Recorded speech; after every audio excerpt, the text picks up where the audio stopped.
Hello, this is the fourth roundtable meeting of Vardia 13. Today we are with Aslı, Çiçek. Before we start, Elif will shortly introduce her previous work and life to us. Elif, we are with you. Hi, Aslı. Aslı Çiçek obtained her master's degree from Architecture and Design Department from the Academy of Fine Arts in Munich in 2004. During and after her studies, she worked for architectural offices in Germany, Austria, and Netherlands before she settled in Belgium to work as project architect for Gigantes Zengelis Architects and for Rob Rett and Dam Architekten. She founded her own practice in 2014, focusing on exhibition architecture. Since 2009, she has been a tutor in several design ateliers in KU Leuven Faculty of Architecture and currently runs the master graduation studio Narrative Space and Materiality in the campus San Lucas, Brussels. She has published various articles on architecture and art, was the co-editor of the 11th Flemish Architectural Review, and is a member of the editorial board of OSA Journal for Architecture. She lives and works in Brussels.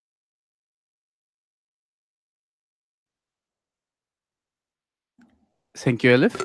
We are with you, Aslı.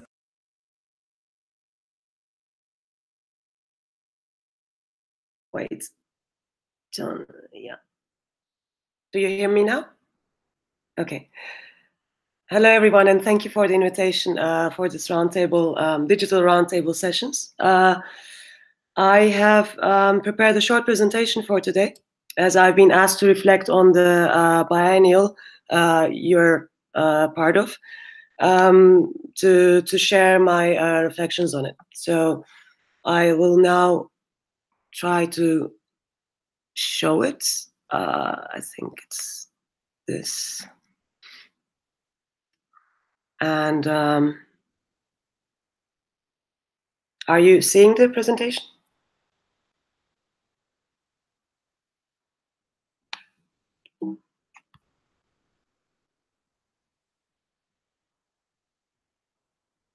Are you seeing the presentation? See it. Yes, we do. We can. Okay, great. I couldn't hear you. Sorry. Okay, then I'll just go back to it.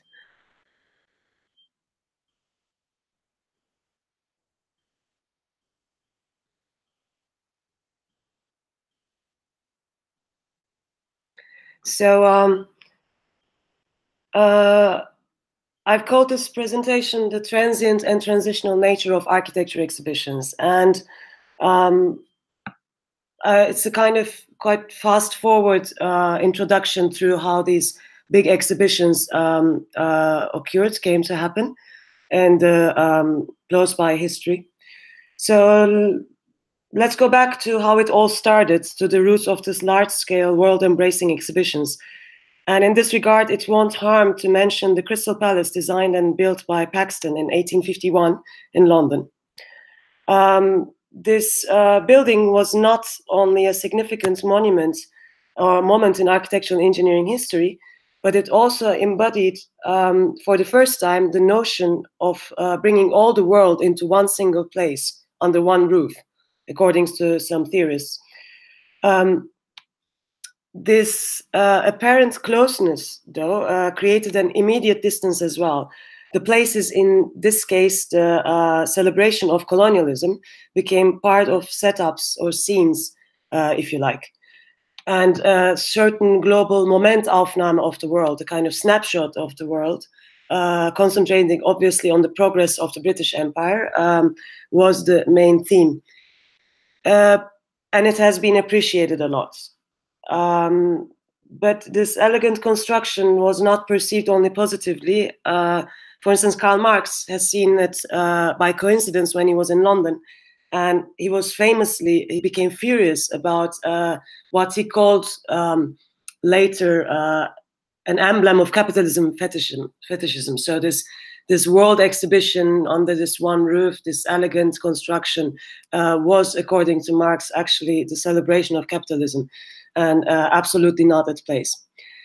However, Marx's opinion couldn't stop the popularity of such exhibitions. So in 1889, centennial anniversary of the French Revolution, the French introduced the idea of pavilions, grand buildings to house the progress, to demonstrate the progress of industry spread over the whole terrain in a park. And gradually, world exhibitions, fairs became places of representation reached through architectural achievement. Representation of industrial progress and artistic progress has been shown in this kind of pavilions as buildings, which were also meant to be temporary. So, for instance, also the Crystal Palace in London has been there until 1930s, and then it has been actually destroyed by a grand fire. So it was meant to stay, but actually it couldn't really survive the time. The construction couldn't survive the time. The other grand exhibitions, like in Paris, there are a few exhibition buildings which also survived, such as also the Eiffel Tower, which was part of this 1889 Universal Exposition. But at a certain moment, the industrial progress and artistic progress started to go separate ways. And to be precise, in 1895, the first Venice Art Biennial has been introduced in the Giardini, in the gardens of Venice. And the idea of scattered pavilions over a garden also has been taken here and applied. So if we talk about artistic exhibitions or art exhibitions of a bigger scale, and later on perhaps the architecture exhibitions of a bigger scale, a very important exposition in this regard was the first demonstrative show of Werkbund Collective in 1914, and it was held in Cologne. This is a poster made by Behrens, an architect, a German architect of the time. And this show aimed to expose the art and crafts industry and commerce. And the aspect of promotion played a big role in this type of exhibition. So the industry was also promoting itself through this kind of exhibitions. So the critical attitude was perhaps much less at stake. And in its 1929 edition, Mies van der Rohe, the German architect, a famous modernist, was given the task of being the curator. He invited from his close circle of relevant architects, friends, to realize dwellings with the most advanced technologies and concepts of the time. So here you see a list of architects which got each a plot to build one-to-one scale, and also to be inhabited later on buildings, dwellings, and they are still to be seen today in Stuttgart as a Weißenhofsiedlung. The number one complex has been built by Mies van der Rohe, which is actually this building. And this project brought him later the invitation to design a pavilion in 1939 Barcelona World Exposition. You probably know all this building as architecture students. So this pavilion became a very well-known project of the 20th century's architectural history. And here, the absence of the function was crucial to how the building has been perceived. Mies used this building, the architecture itself, to demonstrate technical progress and artistic sophistication. So the building actually was conceived not to show any art work or any industrial work per se, but the materiality and the configuration of spaces had to speak. They had to speak on their own, and the empty pavilion was an oasis to withdraw from the rest of the grand event.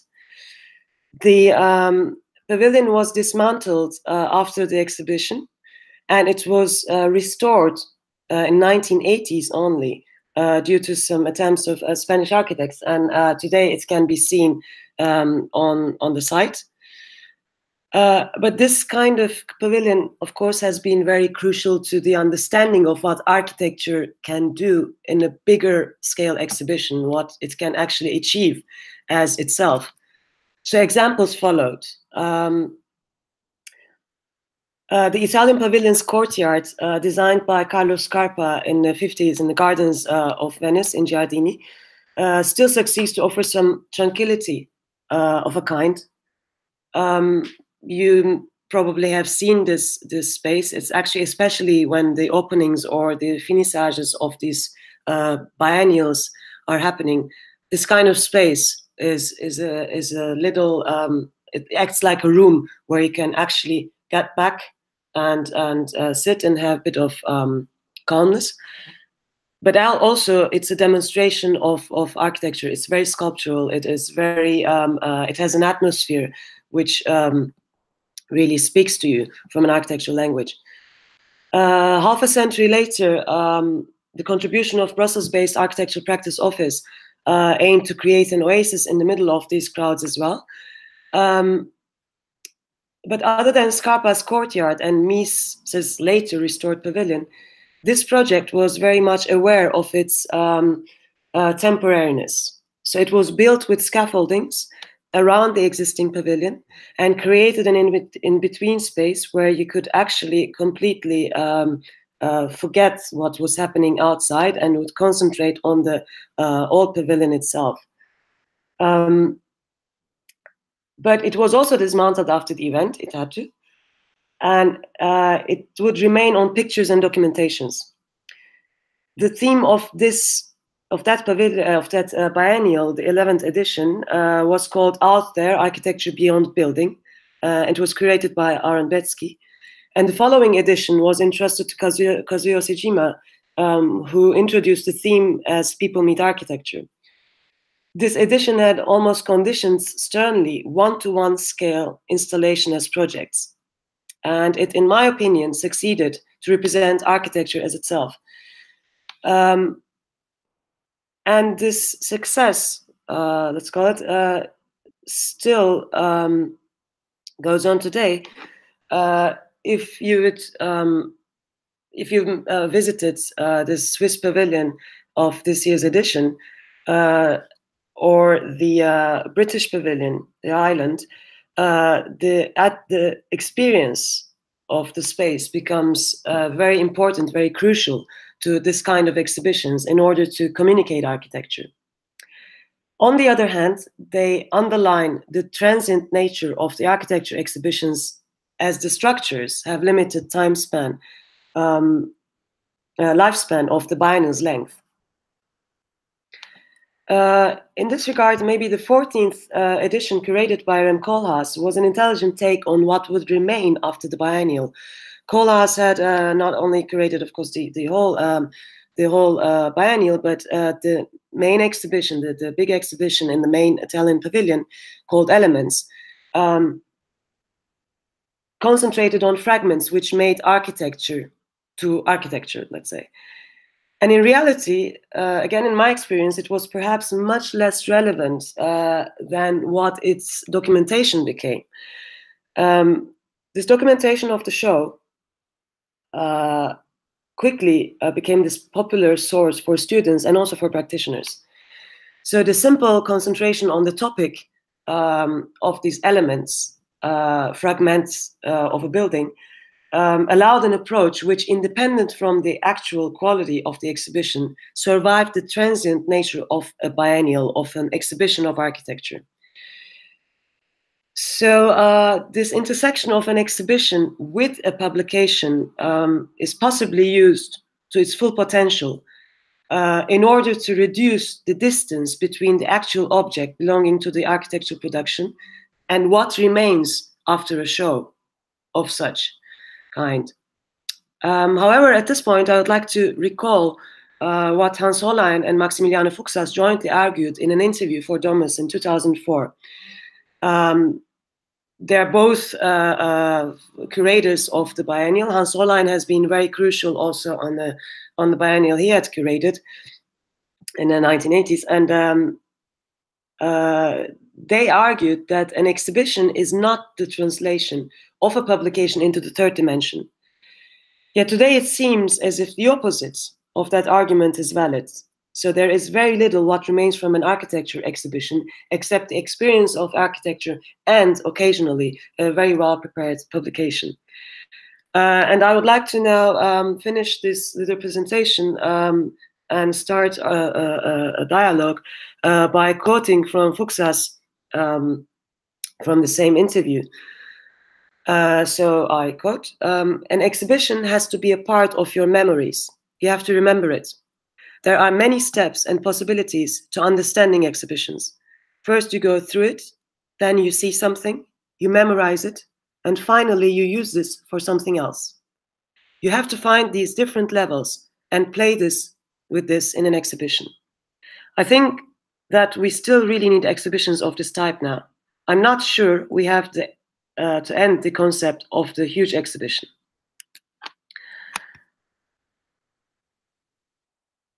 Well. Thank you, Aslı, for your. My question would be, having designed the spaces for this year's Istanbul Biennale of Design, what is your take on the speciality of an exhibition and its role in amending the statement of the curation? Well, I think these two aspects have to really go very closely together, because when I work on exhibitions, it's a very intense collaboration with the curators. And this year's exhibition was actually a very fruitful collaboration with the curators of the exhibition, Jan Boelen, Vera Sacchetti, and Nadim Botta, because you cannot translate always the curatorial aspect one-to-one, literally, into the space, but you can create an atmosphere within which the topic can be felt, without an effort. And this was what we tried to do this year as well. I worked with an element which another designer had created, had also developed with 3+1 of Lucas Wegwerth, and I was asked to make displays for works I, for a part, didn't even know what they were going to be, because the design biennial consists of works which were in production while we were conceiving the scenography. So this created a certain attitude in how to display elements. So we made a relatively neutral typology, a kind of family of elements for the works to come. And we offered tables and shelves, and we also conditioned the works to be part of it. So actually the curatorial and the programmatic aspect and the display melted into each other. The very important aspect of this year's biennial, the design biennial, was the 6 different venues being chosen to show the works. And these are architectural spaces which we could also not ignore. So the spatial configuration reacted to each venue as well. So a lightness and a kind of promenade, if you want, had to occur in between these elements. So each configuration tried to achieve that, which is anyhow something I try to do in my exhibition architecture, so that you enter an exhibition and you don't have a certain, I try not to give a certain direction to how the visitor goes. If I enter an exhibition, I go the other direction, not out of stubbornness. It's just this, you go a couple of times through it and you see things in a different way, which of course happens very easily in this Giardini or pavilion structure, because there are also scattered objects and buildings and elements in a bigger space. So I think these things go very parallel to each other, and you cannot take them apart. If you do that, then, or if you would do that, then exhibition architecture becomes a pastiche. It's a forced element, and it shouldn't be a forced element. It should be very present, but not dominating the content. Sounds a bit cliche, but I think it is what it should be. Thank you, Aslı. I think after your reflections, there would be several questions in the house to be directed at you. Are there any? Zeynep. Hello.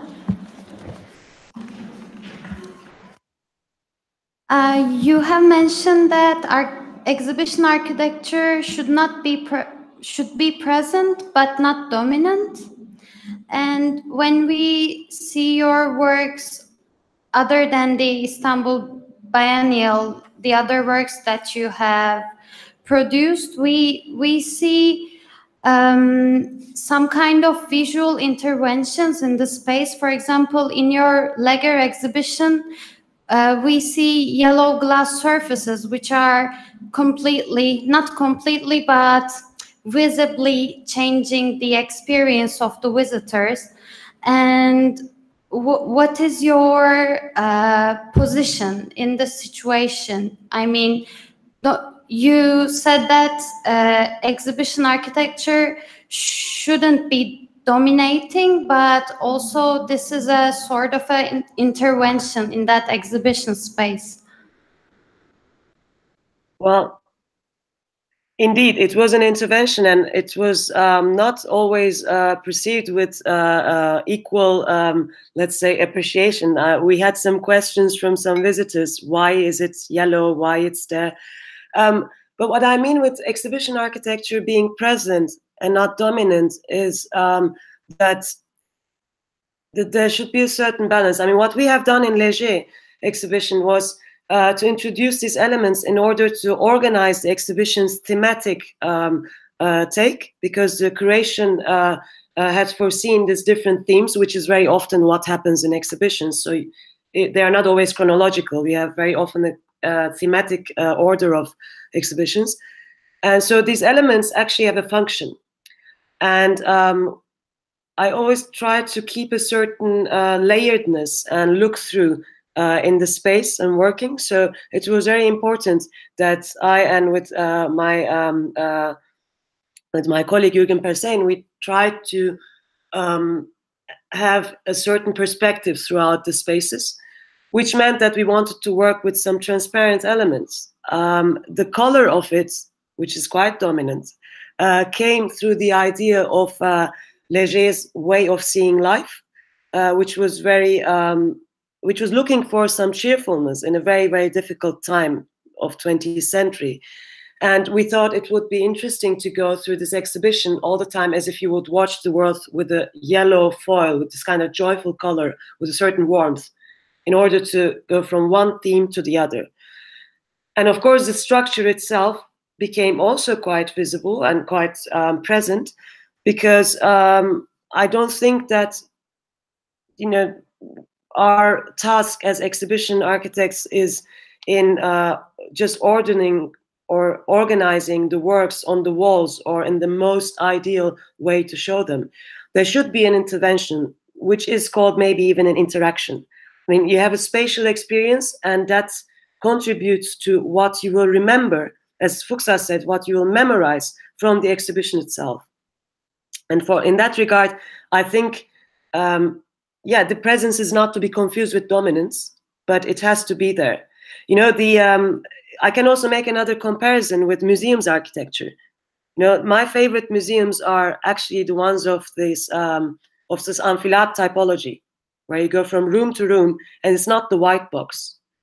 The white box is a very interesting typology, but it doesn't really deliver a background to the works. And when I work in a building like Beaux-Arts, which is an Art Nouveau building, you have already a very present context of architecture.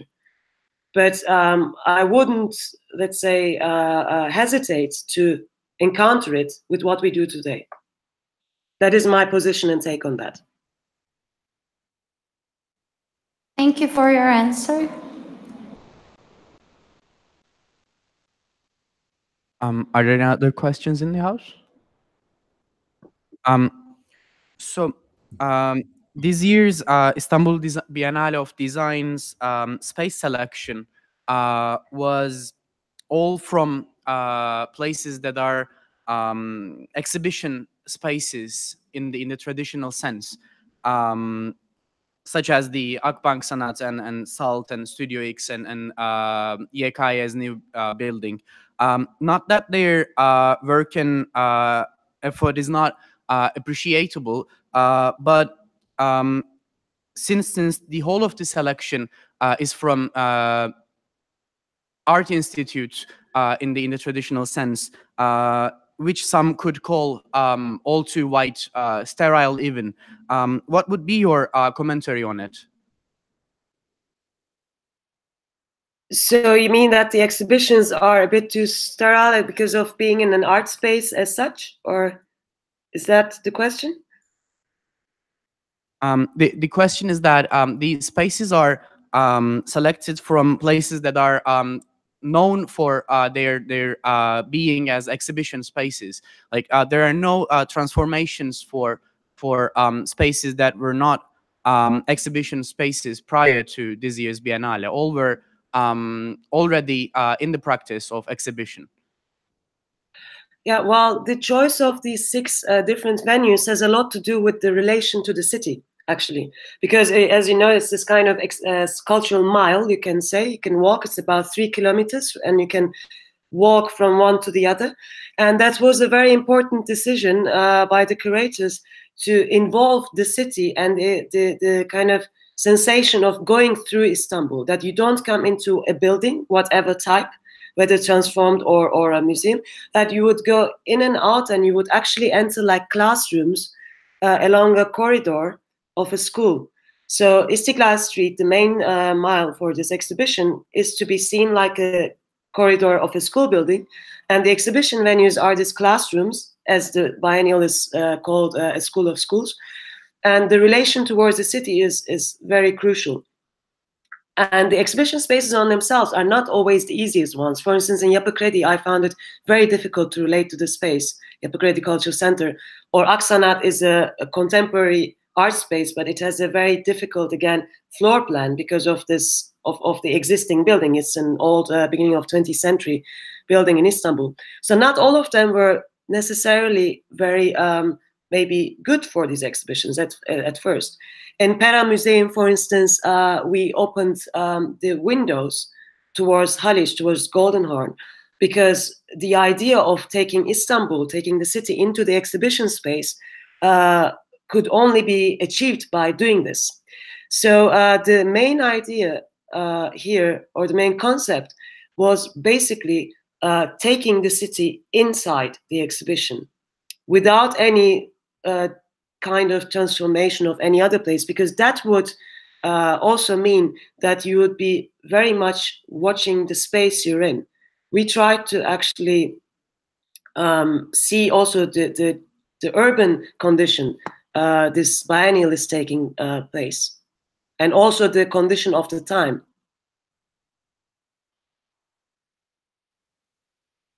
Thank you. Are there any questions amongst you? Yes, yes. Thank you again for the presentation, Aslı. And I would like to ask about, your practice now is focusing on the exhibition architecture, and you also you take part as in the editorial board of the OASE journal. So how do you relate these two practices to each other, the exhibiting curatorial practices with these more editorial practices? Well, for me, these cannot go actually apart. I mean, I chose to work this way because it somehow feeds each other. So I do this exhibition architecture and also other projects. Then I teach, and this editorial work comes from a background of writing already for 21 for the Turkish magazine since 2004, and also other magazines and books. And I realized within time that while you're busy with writing or editing, you start to build up an argument or a few arguments about your own practice. It's very much sharpening your vision or your take on certain issues. So the exhibiting architecture and communicating architecture, let's say, is also a part of a magazine or of an editorial work. As you have the number 100 of OASE journal, it's about really seeing the journal as a platform to show architecture, to talk about architecture, to argue about architecture. And the editorial work has another permanence than the exhibition work. The exhibitions are very good. They happen very fast. They help me to create a body of work in a very short time, relatively short time, but they also disappear. I mean, they're there, and then the only thing which remains is really the pictures, except that sometimes one or other intervention can stay, as I tried to introduce in my presentation. But the editorial work gives you the let's say, the drive, the motivation to keep on questioning your practice. In my case, in my practice, because there is a critical attitude in editorial work. I mean, when we work with Oase, then we really spend a lot of time in reading the text, and also the editorial board exchanges opinions about it, and it's very important to keep that critical attitude, which is also the same thing in teaching. I mean, you have this dialogue with students, and then you kind of, you keep on putting things in question, and there is a dynamic which comes through from editorial work and somehow sneaks into my practice, I can say. So in that regard, it's very important to have all these three aspects in order to produce architecture as a cultural production, not just as a building practice, because that is something I'm not necessarily interested in.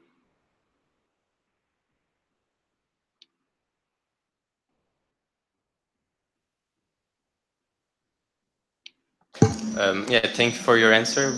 I think it's very interesting that you talked about this temporality between the editorial work and the exhibition. So we are having the last shift, the workshop of this Vardia project. And yeah, one debate we're having here is like what remains after Vardia, or how do we transfer this knowledge and energy to something else? And like, what are your thoughts about this? Like, maybe reflecting on the Istanbul Design Biennale or even Venice. Well, it's a very important question, because there is a lot of energy being put in these organizations, in these exhibitions. And I actually, while preparing the presentation, I checked out again to be sure how many biennials architecture biennials are right now in the world. And it's about, I think, 32 or 34, which is quite crazy amount. I mean, we have to imagine that every year or every second year, all around the world, there is an organization, maybe not as big as Venice, but still showing architecture only. So what remains after is for many reasons a very, very important question, because we consume also nowadays very quickly what is being shown. This kind of exhibitions have been actually different. They had a different role prior to this, of course, this mass media and internet and the reachability of information in form of images. Because you went there, you experienced things. Now you can click and you can see them, and you don't even have to be there. So if I want, I can see the biennial anywhere without going there. So what remains after is right now rather an image culture, and I think to let's say fight this very even more temporariness of an exhibition. This image culture is there, but it's also temporary, because you click through them and then you forget them, you don't memorize them. To fight this, I think the curatorial aspect, the access of the visitor, of the audience to the exhibition content is of great importance. For instance, in this year's Venice Architecture Biennial, the curatorial take is very free. The topic is called free space. I question if this kind of very free attitude is not maybe also a danger, not to focus on a certain topic, hence not to remember the exhibition after it disappears physically. In Istanbul Design Biennial, on the other hand, the topics are very much addressing the audience, because it's social design. It's not a design biennial showing furniture design or utility design. It's a social design. So it is very much concerned with societal changes. And I've actually experienced quite a lot of people while we were in the exhibition halls the first few days who have been very interested without maybe first understanding what they see, have been very drawn to the works through the short explanations, but also through the specific and very directed descriptions of the works. And of course, also an aesthetic appeal, sex appeal, let's say, that of certain works can show. I think the curatorial aspect here is extremely important, and also to focus on one or other aspect of the profession, and not try to cover everything. This is what you see very often in biennials, that of course the exhibitors approach it as if it would be their first and last work to be seen by the world. And I can relate to that. If I would be ever asked to show something in the biennial, probably I would be very excited and also try to do it the best way I can do. But it has also saturation moments. I mean, in Venice Biennial, I think you see hundreds of works. And if it's not curated very sharply, these works become like a parade. You see one after the other, and the ones which you memorize are the ones which speak to you the most naturally, or a space which is, to be kept in your head. So I think the concentration and perhaps the reduction of amounts of works is very important to make memorable exhibitions for architecture.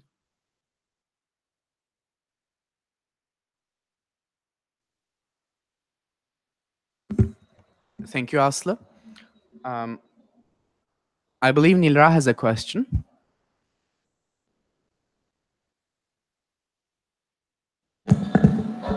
Hello and welcome.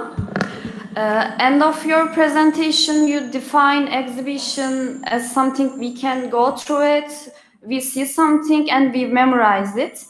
And in your work with Lucas Wegwert, what should we memorize, or what should we see from this 6 different venues?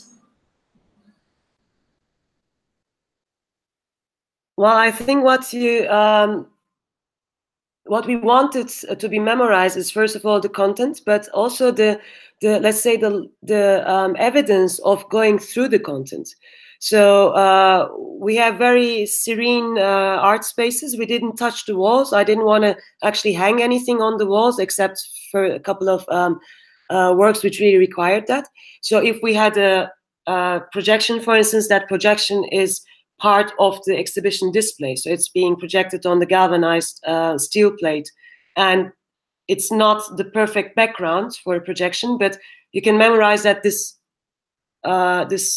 material has been used. So this kind of little moments of different takes on exhibition design is something I personally would like to be remembered.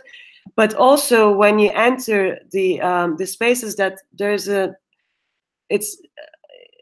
this kind of recognition of the elements which come back because we use the same elements, and these elements also show how modular design of Lucas' connection pieces and also his furniture's work, but also what it can do if I enter and then adjust the pieces a bit or reinterpret them and so forth. But for me, for instance, this kind of, let's say, sensation of the Pera Museum, that you all of a sudden see out of the building the whole old city, the historic peninsula, the silhouette alongside a golden horn, is a very important aspect to be remembered, because that also shows what this building is about, where it stands, where it can show, why this facade has been done as it has been done, and later on, of course, closed for climatic reasons. But I think these are all issues we can manage to deal with. Or in Arte, we also removed walls from the exhibition spaces. So all of a sudden you see the structure of the building, which is a column structure. The niches are relating to that. The whole facade relates to that. These kind of experiences, let's say, although I really don't know if this experience word I like, because it's been used very often, like experience of a space and so on, but I don't know how else to call it. These kind of moments, these experiences are extremely important for me to be remembered. And also through that, maybe you would remember which kind of exhibition you saw there. That is the main goal. Thank you, Aslı. You have mentioned the qualities of the sharpness of a curatorship. In this sense, both editing and being an editor and a curator, both somehow have this common aspect about laying out ideas, outlining them, and then making a selection and somehow conceptualizing how they come together. In this sense, what would be your articulation about the sharpness of such curatorship? Like, what would be the aspects of a sharp curatorship, or what would be the criteria about what goes in and what remains outside, or how those selected to be in transform and develop together with the rest of the curation or edition?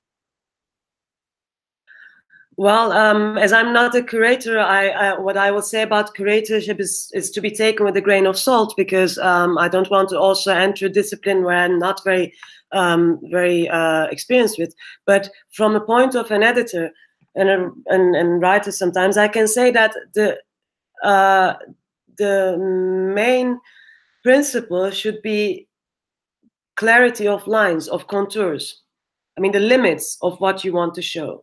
Not the sheer freedom about the topic, but actually to even concentrate and concentrate it more to one or 2 points. In a way, so much pushing it to one understanding, like this, what I mentioned about Sejima's curation at the time, was really this motivation of one-to-one installations. And it has been asked in the brief, if I'm not remembering wrong, to foresee projects like that, which means that if you want to fight this, you have to come with another proposal which is as strong to stand against the curatorial aspect. So, and also in the editorial work, you do this because you outline the concept of an issue, of a publication, but then you let it loose. I mean, an author has certainly the freedom to interpret a work. A curator outlines the topic, but the participants will interpret things as they, of course, find it correct to do. So the control and the collaboration are shifting a bit. And, you cannot collaborate all the time. At a certain moment, there's a hierarchy of things. And a curator should be able, I think, to lead and to give a direction to the topic, as the editors of a magazine also do. I mean, you do not publish everything what comes in. You do not take every proposal. So, and it's like a filter. So you just let them, go through your own filter as editorial board or as curators, and you keep what remains over. I found, for instance, also the 2016 edition of Venice Architecture Biennial quite sharp, because Ravenna had a very short time to, I think, prepare it, but it was a very clear statement about what was at stake. It was a clear title, the front, and then you can start to watch the works from this reduction to certain words or to certain ideas, and then again the whole work can expand. So for me, it's really the limitation of the endless freedom we might take ourselves in cultural production. I think without that, you end up in very, let's say, insignificant productions on the long term. Because if things can be anything, they are nothing. So it applies for me also to editorial work, curatorial work, and also to architectural work. And even with students, if you're teaching and if you give this endless freedom, usually the works are not really coming to a point. So it's a direction I think the curatorship should have, a very conscious, self-confident direction. Thank you very much, Aslı, for your insights. We appreciate your joining us with today's roundtable.